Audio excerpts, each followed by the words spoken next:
Berikutnya kita kerjakan untuk laporan arus kas. Di sini metodenya adalah langsung ya, sesuai soal teman-teman ya. Soalnya di situ disuruh metode langsung. Baik, ini yang cash flow-nya ya. Nah, di sini soalnya adalah disuruh direct method ya. Teman-teman, sebelum kita mulai, seperti biasa kita sedikit bahas arus kas ini ada 3 bagian ya, yaitu dari aktivitas operasional, investasi, dan juga aktivitas pendanaan ya, financing, operation, and investasi ya. Nah, 3 hal ini akan kita ambil datanya dari jurnal ya. Soalnya seperti itu, dari jurnal.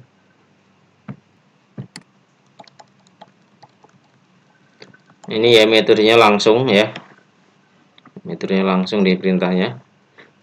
Ini bagian sini. Baik, jadi nanti kita akan pilih-pilihkan akun-akun mana yang masuk ke dalam aktivitas operasi, investasi, dan pendanaan. Kenapa arus kas ini penting kita buat? Karena dia berkaitan dengan satu akun, yaitu kas ya, baik itu petty cash atau cash in bank atau kas yang diberangkas. Nah, 3 itu ya, kemana larinya, kepakai kemana, kemudian kalau nambah dari mana.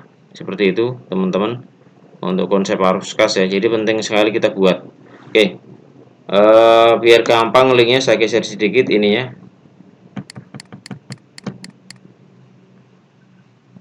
Karena kita akan masuk ke akun jurnal khusus ya. Baik, kita mulai saja dari sini.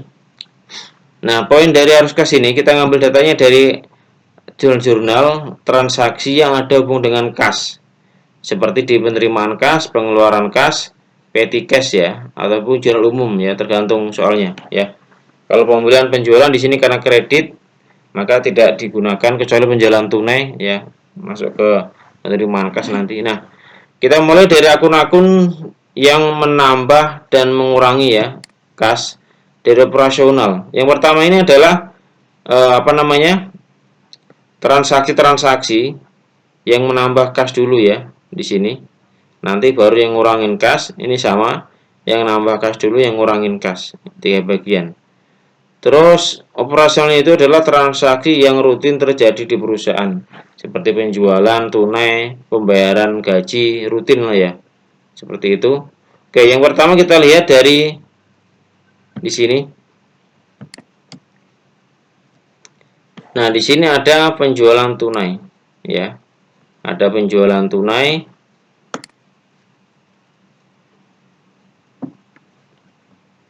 Ada penjualan tunai ya, nambah kas yaitu sebesar 22755. Ini kita masukkan ya, namanya penjualan penerimaan penjualan tunai 22755. Oke ya, 22755. Kemudian cari lagi nih, yang berikutnya adalah ini ya, 123 ini nambah kas ya, nambah kas. Dari mana nambah kasnya? Dari pembayaran penerimaan piutang dagang. Kita tulis di sini penerimaan piutang dagang ya, penerimaan pembayaran piutang dagang. Nilainya berapa? 377.180. Jadi ini kita ambil dari sini ya, dari sini nih.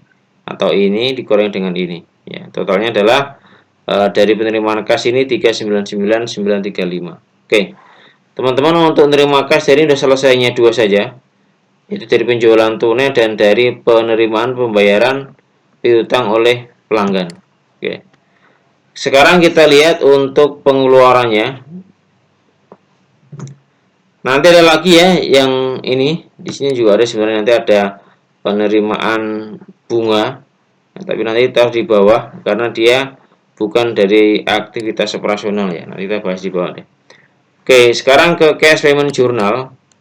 Di sini kita lihat di sebelah kanan ada pengeluaran kas di sini ya. Pertama ini nanti ada pembayaran utang, pembayaran bank mandiri, seterusnya sampai ke bawah-bawah. Ya. Kita masukkan dulu yang pembayaran utang kepada supplier ya. Oke.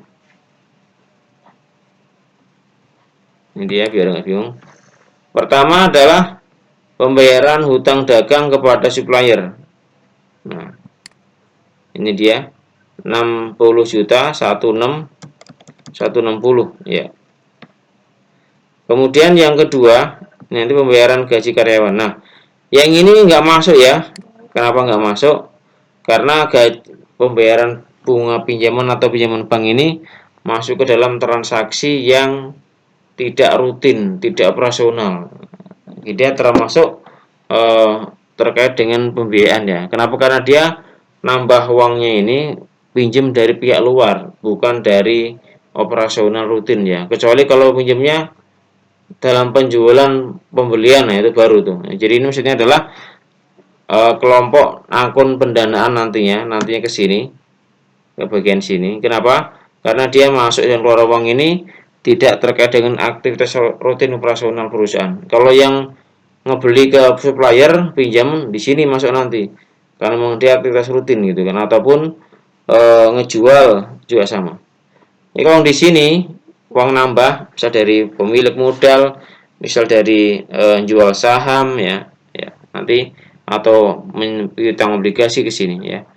Nanti yang investasi baru bisa ngebeli saham PT lain, ngebeli mobil ke sini-sini ya. Oke. Jadi masukkan dulu hutang karyawan. Ini kita negatif, kita minus ya. Karena mengurangi kas ya. Yaitu pembayaran gaji karyawan dan juga pembayaran servis AC. Kemudian kita masukkan pembayaran servis AC ya. Nilainya adalah Rp1.500.000 ya, Rp1.500.000 ya. Nah, yang untuk yang ini, untuk yang pengisian kembali hasil ini, kita memang ini pengeluaran kas juga, tapi nggak kita masukkan ke dalam arus kas. Kenapa? Karena dia bukan ngeluarin, dia hanya memindahkan dari kas bank kepada kas kecil. Nah, nanti mana diakuin Pak? Yang diakuin adalah yang transaksi di sini, di PT Cash di sini ya. Ya, sekali lagi ini nggak kita record ke dalam arus kas karena dia bukan ngeluarin uang ke pihak lain, tapi hanya memindahkan dari cash ini bank kepada kas kecil. Oke. Berikutnya adalah ini selesai ya bagian sini ya. Nanti ini ke pembiayaan, pendanaan ya. Kita ke PT Cash. Ada dua, pembayaran listrik dan pembelian perlengkapan kantor sebesar 1,6. Listrik udah masukin ya ini, Rp900. Kemudian kita masukkan untuk perlengkapan kantor. Ya, nilainya adalah Rp700.000. Oke, jelas teman-teman ya. Seperti ini 700.000. Nah, kemudian kita hitung, kita jumlah 22 tambah 377 dikurangi dengan ini semuanya ya, menjadi arus kas bersih dari aktivitas operasi atau penambahan juga boleh ya. Penambahan arus kas dari aktivitas operasi. Nilainya adalah 3266 ya, 3266. Oke. Untuk arus kas ini selesai, tinggal kita masuk ke bagian yang kedua, arus kas dari investasi. Nah, kebetulan soalnya ini di investasi nggak ada transaksi ya, nggak ada ngebeli mobil, misalkan nggak ada ngejual mobil atau ngebeli saham atau ngejual tanah, nggak ada. Jadi ini kita langsung skip, lanjutkan ke bagian yang ketiga, yaitu dari aktivitas pendanaan. Nah, jadi saya bilang yang pertama ada ini bayar pinjaman ke Bank Mandiri dan bunganya ya. Ada dua, 150 juta bayar utang Bank Mandiri, yang 15 juta adalah untuk membayar beban bunga ya. Ini kita masukkan ke dalam kelompok pembiayaan ya. Kelompok pendanaan 150 juta rupiah mengurangi ya. Nah, dalam kurung. Kemudian bunga bank 15 juta rupiah. Totalnya menjadi 165 ya. Arus kas dari pendanaan. Kalau ini nambah, ini mengurangi ya, mengurangi. Ya. Karena kepakai untuk bayar ke pihak luar ya. Sehingga saldonya berapa? Menjadi 161.229. Penambahan kas bersih segini. Ya. Ini 326 dikurangin dengan 165 juta sehingga kasnya bersih nambah sebesar 161.229. Nah, teman-teman, sebelum kita lanjutkan, di sini kita akan cek. Jadi nanti hasil akhirnya itu harus sama dengan yang di neraca, ya. Jadi harus sama dengan saldo yang di neraca.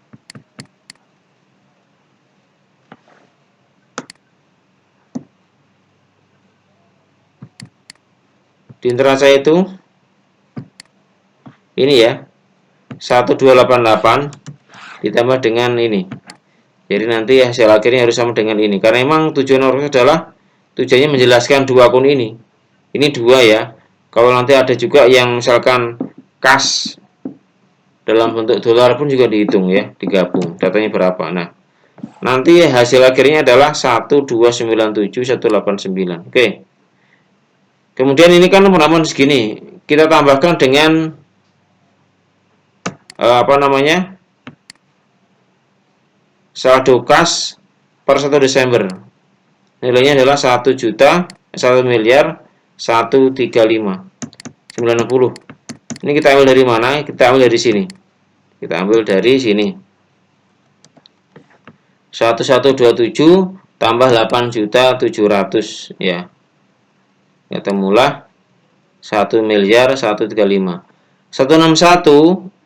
tambah dengan ini menjadi saldo kas per 31 Desember, yaitu nilainya 1297189. Sama ya dengan tadi data yang di neraca ya.